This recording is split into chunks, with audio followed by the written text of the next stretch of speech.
Olá, bem-vindo a mais uma aula. Hoje a nossa aula do módulo 2, a aula 5, e a gente vai falar sobre o adoecimento psíquico no trabalho.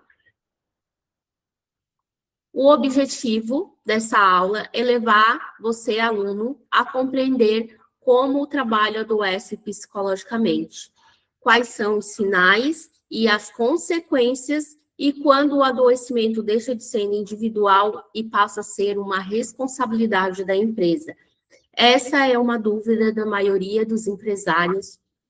Como que eu vou saber se esse adoecimento tem a ver com a empresa ou esse adoecimento já vem lá das demandas emocionais do individual da pessoa? Nem todo adoecimento psíquico nasce no ambiente de trabalho, mas hoje é uma grande parte agravada, acelerada ou causada por ele. Por isso, existe aí a Lei 14.457, lá de 2022, que traz a obrigatoriedade dos canais de denúncia para empresas que tenham CIPA. O que é um adoecimento psíquico no contexto do trabalho? O adoecimento psíquico, ele é quando as exigências, pressões e as relações de trabalho ultrapassam a capacidade emocional do trabalhador, gerando o sofrimento persistente, a perda da funcionalidade, o impacto da vida. Isso não é fraqueza, isso não é drama, isso não é falta de resiliência. Muito pelo contrário, quando a pessoa ela chega e está num estado depressivo ou de ansiedade, é porque ela já aguentou muita coisa. E isso acaba trazendo aí uma exposição contínua aos riscos psicossociais.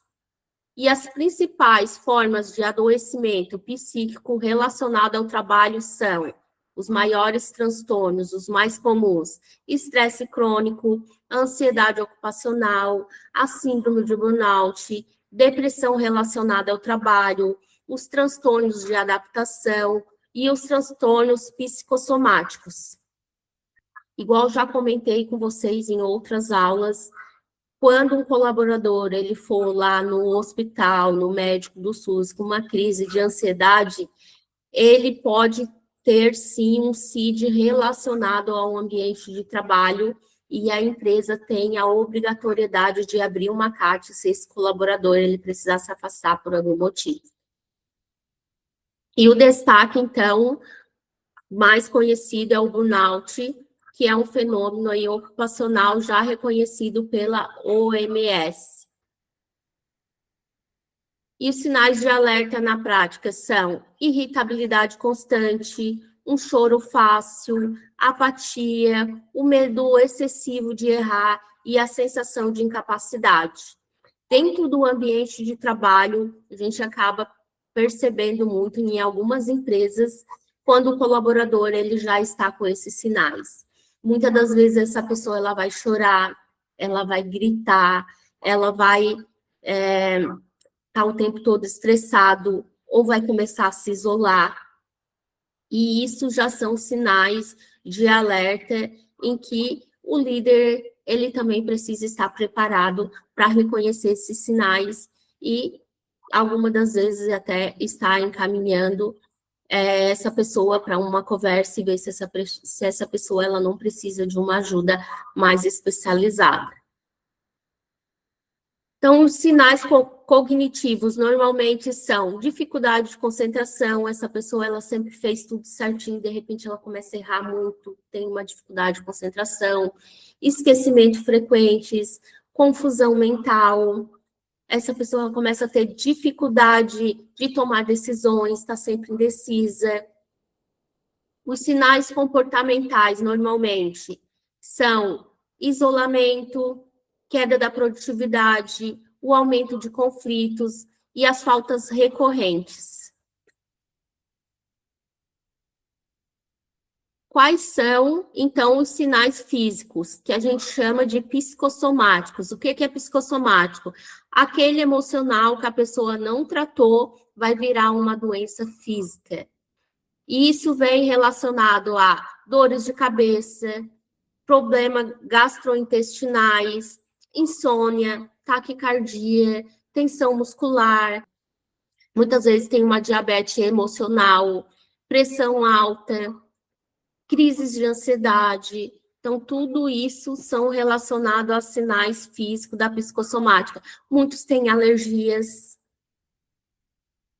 dores no corpo, dor no ombro, dor nas pernas, dor no corpo inteiro, dores de cabeça.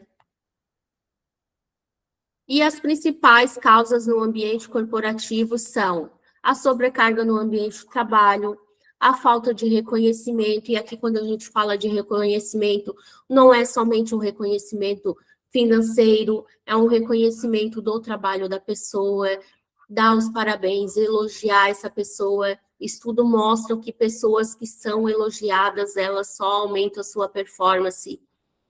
Metas abusivas, o assédio moral, um assédio sexual, a falta de apoio da liderança e a insegurança psicológica. Muitas vezes é um local em que a pessoa se sente mais insegura, mais cobrada, mais saturada, porque muitas das vezes é humanamente impossível aquela pessoa dar conta daquela demanda.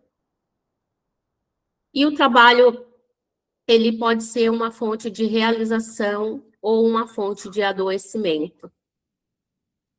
Quando que o adoecimento ele deixa de ser individual? Aqui é o ponto-chave da NR01.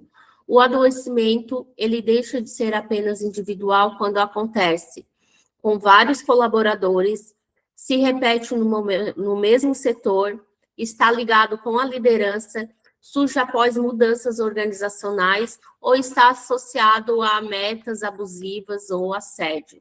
Nesses casos, o problema é organizacional. Consequência para a empresa. Este é o impacto real. Afastamento pelo INSS, isso acaba aumentando a FAP e a RAT. Processos trabalhistas, um clima organizacional tóxico, perda de talentos, essa empresa ela tem muita rotatividade, a queda de produtividade. Então, a empresa ela paga caro quando ela ignora o adoecimento psíquico. E muitas das vezes isso é invisível lá dentro da organização. A empresa acha que investir em saúde mental corporativa é um custo adicional. Muito pelo contrário, isso vai diminuir o custo da empresa, os conflitos, e a empresa vai ter mais retenção de talentos, mais produtividade e pessoas mais saudáveis dentro do ambiente. O que é FAP? FAP é o fator acidentário de prevenção. É o índice anual calculado pela Previdência Social, ou seja, pelo INSS. O objetivo é o quê? Ajustar a alíquota do seguro de acidentes de trabalho conforme o histórico de acidentes e doenças ocupacionais da empresa. Ou seja, quanto mais acidentes, maior o FAP. Como funciona? Empresas com menos acidentes pagam menos, empresas com mais acidentes pagam mais. O impacto ele influencia diretamente no custo do seguro de acidente e na gestão de segurança. Em resumo prático, é um termômetro da segurança da empresa. Quanto mais segura, menor o FAP. E a RAT, o que é? RAT é risco de acidente de trabalho, também chamado de seguro de acidente do trabalho. É uma contribuição obrigatória que as empresas pagam ao INSS. Isso serve para cobrir os benefícios em caso de acidente ou doença ocupacional. Então, essas alíquotas, elas variam conforme o risco da atividade da empresa. Variam de 1% para atividade de baixo risco, 2% para médio risco e 3% para empresas de alto risco. Em resumo prático, é um custo base que as empresas precisam pagar para proteger os trabalhadores contra os acidentes e doença do trabalho. O que você aprendeu nessa aula e que você não sabia, você não tinha esse conhecimento e agora você já sabe, já conhece e fez todo sentido para você. Qualquer dúvida, tirem lá dentro do grupo. Vou deixar aqui para vocês um checklist em anexo dos sinais de adoecimento. Esse checklist vocês também vão poder estar utilizando dentro da organização. E qualquer dúvida, deixe lá no grupo e até a próxima aula.